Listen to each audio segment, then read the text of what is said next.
Починаємо дебати, кого першого їбати. На поляне на лесной собрался народ честной.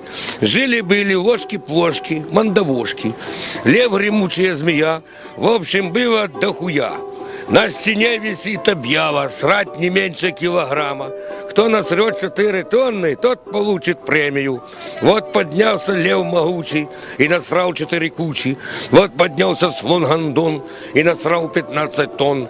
Лев, конечно, сразу драку и одним пенечком сраку очутился под столом. Под столом жили утки, спекулянтки, проститутки. Так набздели, напердели, что окна запотели.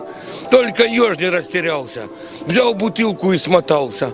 Только выпрыгнул в окно, сразу ёбнулся в говно. А лиса кричит догонку: сука, спиздил самогонку. Тут пошла хуйня такая. Задушили попугая, а бесстыжая горилла на комоде хуй дрочила. И спускала малафью на голову соловью. Соловей терпел, крепился, вынул хуй и застрелился. А бесстыжий дикобраз вернул так, что свет погас. Свет, конечно, починили, и ему пизды вделили. Добрый дядя крокодил яйца дверью защемил. Зайцы думали малина, откусили половину. Он пиздит, какой грабеж, где теперь яйцо возьмешь?